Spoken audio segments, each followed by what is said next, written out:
আমার টাকা আর্ন বন্ধ হয়ে যাওয়া বা কমে যাওয়ার কারণে কিছু মানুষ যে খুশি হয়েছে কেন হয়েছে আমি সেটাও জানি না।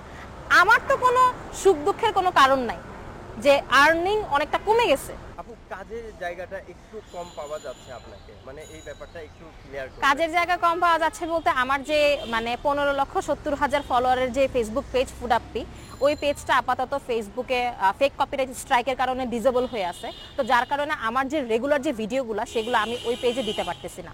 এখন আমি নতুন পেজ খুলছি ফাবু দা ফুড আপি, এই পেজে এই নামের একটা পেজ।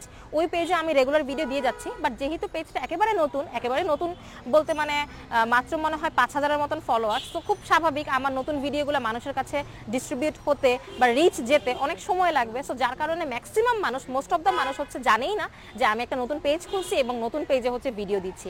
আর আমি আমার যে ফুড আপি পেজটা চলে গেছে সেই ব্যাপারে অতটা ফলোভাবে বা অতটা প্রচারভাবে প্রকাশ্যভাবে প্রচার করি নাই। তো যার কারণে অনেকে জানেই না যে আমার ওই পেজটা এখন আপাতত ডিসেবল হয়ে আছে। একটা পেজ হারিয়ে যাওয়াটা অনেক বেশি পেইনফুল, বাট আমি গত 3 বছরে এত কষ্টের শিকার হয়েছি, এতটা সমস্যার শিকার হয়েছি, এতটা প্রবলেম ফেস করছি যে এখন না কি বলবো, অনেক বড় কোনো ক্ষতি হয়ে গেলেও মনে হয় কি যে না, আল্লাহ যা করে ভালোর জন্য করে। কারণ আজ পর্যন্ত আমি যতগুলো লাইফে বিপদ পাইছি প্রত্যেকটা থেকে আল্লাহ তাআলা আমাকে খুব সুন্দর মতো করে উঠায় নিয়ে আরো ভালো কিছু দিছে।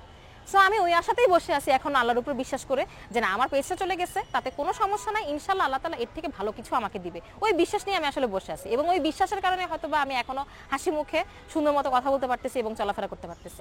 সত্যি কথা বলতে কি ভাইয়া, আমি যে মাসে লক্ষ লক্ষ টাকা বা হাজার টাকা যে টাকায় আর্ন করি না কেন, এই টাকাগুলো কিন্তু আমি এনজয় করি না। বিকজ আমার কাছে মনে হয় যে টাকা পয়সা আসবে যাবে, আমার যতটুকু যা প্রয়োজন সেটা আমি নিজের জন্য হচ্ছে কনজিউম করবো, বাদ বাকি যে টাকাগুলো সেটা আমি মানুষের সাহায্যের কাজে হচ্ছে বিলাই দিব। সো আমার টাকা আর্ন বন্ধ হয়ে যাওয়া বা কমে যাওয়ার কারণে কিছু মানুষ যে খুশি হয়েছে কেন হয়েছে আমি সেটাও জানি না। আমার তো কোনো সুখ দুঃখের কোনো কারণ নাই যে আর্নিং অনেকটা কমে গেছে, বাট আরেকজনের কেন সুখ বা দুঃখের কারণ হয়ে দাঁড়াইছে এটা আমি বুঝতেছি না। এটা গেল একটা। আরেকটা বিষয় হচ্ছে আমি কত লক্ষ টাকা ইনকাম করবো সেটা আমার কাছে কোনো ম্যাটারই করে না। বিকজ হচ্ছে আমার জীবনে এমন কোনো কিছু আর পাওয়ার বাকি নাই যেটা আমার টাকার জন্য বন্ধ হয়ে আছে, বা টাকার জন্য আমি ওয়েট করতেছি যে হ্যাঁ টাকা আসবে দেন আমি ওই জিনিসটা কিনবো বা ওই সুখটা আমি আমার জীবনের জন্য অ্যাডিশন দিব, এরকম কোনো কিছু আর বাকি নেই। সো টাকা আর্নিং অফ হওয়া আরও বেশি বেড়ে যাওয়া এটাতে আমার কোনো কিছু আসলে যায় আসে না। বিকজ আমি খুবই সাধারণ একটা মানুষ, আমার চাওয়া পাওয়া খুবই লিমিটেড, খুবই কম। আমার লাইফস্টাইল দেখলে বুঝতে পারবেন বা আমার সাথে কথা বলে বা চলাফেরা করলে বুঝতে পারবেন যে আমি খুবই সাধারণ মানুষ, আমার চাওয়া পাওয়া খুবই কম। সো আমার এই লিমিটেড জিনিসের জন্য আমার বেশি টাকার প্রয়োজন হয় না। এবং একটু যুক্ত করবেন, সেটা হলো যে আপনার একটা পরিকল্পনা আছে নতুন করে, বা একটা পেজ দিয়েছে নতুন করে যে কাজগুলো করছেন, এই ব্যাপারটা একটু জানতে চাই। পাশাপাশি একটু যুক্ত করবেন, সেটা হলো যে আপনি আগেও যেমন কনফিডেন্স আপনার মধ্যে ছিল, এখনো কিন্তু সেই কনফিডেন্সটা আমরা দেখতে পাচ্ছি। কারণ ইতিমধ্যে আপনি কিন্তু একটা বড় শক খেয়েছেন, বিশাল বড় শক। তারপরেও কিন্তু আপনার কনফিডেন্স লেভেল এবং আপনার কথা বলার সবকিছু মিলিয়ে আমরা দেখতে পাচ্ছি যে সেই আগের মতোই কিন্তু ফুড আপি আছে। ফুড আপির মতোই থাকবে ইনশাল্লাহ। মানুষ আমাকে ফুড ব্লগার হিসাবে খুব ভালো মতো পরিচিত করছে, আর এটা আমার রুট। সো আমি আমার রুটকে কখনো ভুলবো না। ফুড ব্লগার হিসাবে মানুষ আমাকে অনেক বেশি অ্যাপ্রিসিয়েট করে। সো ফুড ব্লগার হিসাবে আমি সারা জীবন ইনশাল্লাহ থাকবো যতদিন বেঁচে আছি। এর পাশাপাশি কিভাবে মানুষকে এন্টারটেইন করা যায়, কিভাবে মানুষকে হেল্প করা যায়, কিভাবে মানুষের পাশে দাঁড়ানো যায়, কিভাবে নিজের ভালো করা যায়, কিভাবে মানুষের ভালো করা যায়, এটা আমি সবসময় করব। আর একটা মানুষ যখন অনেক বেশি দুমড়ায় মুচড়ায় ভেঙে চুরে গড়ে নিয়ে একটা পর্যায়ে যায়, তখন কিন্তু তাকে গালিগালাজ করলে, মারলে, ধরলে বা তার কোনো বিশাল কোনো ক্ষতি করলে তার কিন্তু কিছু যায় আসে না। সো আলহামদুলিল্লাহ 3 বছরে আমি প্রায় 30 বছরের এক্সপিরিয়েন্স গ্যাদার করে ফেলছি।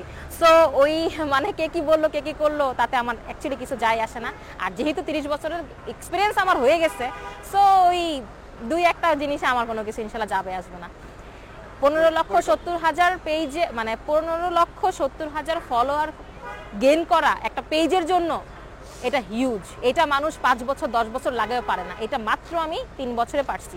দ্যাট মিনস খুব ইজিলি আমি বলতে পারি যে হ্যাঁ বিশাল এক্সপিরিয়েন্স আমার আছে।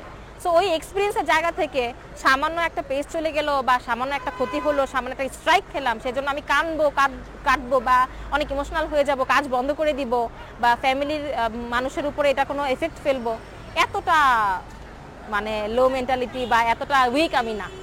এবং পরিকল্পনা যেটা আমি বললাম যে ফুড ব্লগিং আমার থাকবে, পাশাপাশি অন্যান্য যে কন্টেন্ট বানানো সেটা হতে পারে লাইফস্টাইল ব্লগ, হতে পারে কোনো এন্টারটেইনিং পারপাস ব্লগ, হতে পারে সেটা মানুষকে হেল্প করার পারপাস কোনো ব্লগ, সেগুলো আমার থাকবে। এটাই আমার প্ল্যানিং। যারা আমাকে ভালোবাসে, পছন্দ করে, তারা খুব গোপনীয়তা মেনটেন করে, যেটা আমার 3 বছরের মধ্যে আমি এটা অনেক বেশি দেখলাম। কারণ যারা আমাকে অ্যাপ্রিসিয়েট করে, ভালোবাসে বা পজিটিভিটি যাদের মধ্যে আছে আমাকে নিয়ে, তারা অলওয়েজ আমাকে ইনবক্স করে, তারা অলওয়েজ আমাকে মানে ছোট করে কমেন্ট করে, ম্যাক্সিমাম ইনবক্স করে আর হচ্ছে মোবাইলে ফোন দেয়। আর যারা হেটার্স আছে বা নেগেটিভভাবে আমাকে যারা নেয়, তারা বিষয়টাকে একটু বেশি প্রকাশ করে। তো গোপনীয়তা যারা মেনটেন করতেছে আমাকে ভালোবেসে, তাদেরটা গোপনীয়ই থাক। আর যারা প্রকাশ্যে হচ্ছে আমাকে ঘৃণা করতেছে, তাদেরকে প্রকাশ্যে একটা কথাই বলবো, আপনারা অনেক ভালো একটা মানুষকে শুধু শুধু ঘৃণা করতেছেন, এটার প্রতিদান কিন্তু খুবই খারাপ হবে। কারণ আপনারা যখন আমার সাথে সামনাসামনি মিট করবেন, তখন আপনারা অনেক বেশি অ্যাস্টনিশড হবেন যে এত ভালো একটা মানুষকে, এতটা প্রাণবন্ধন একটা মানুষকে শুধু শুধু অযথা বিনা কারণে এতদিন ঘৃণা করে আসছি, এতদিন হেট করে আসছি। সো আমার আর কোনো কিছু বলার নাই। আর যদিও আমি এবং আমার পজিটিভ অডিয়েন্সরা আমার ফুডাপ্পি পেজটাকে মিস করতেছে, বাট ইটস ওকে। মাঝে মাঝে কিছু কিছু জিনিস মিস করা ভালো। মিস করলে ভালোবাসা বাড়ে, সহানুভূতি বাড়ে, আরও পজিটিভ অনেক কিছুই বাড়ে।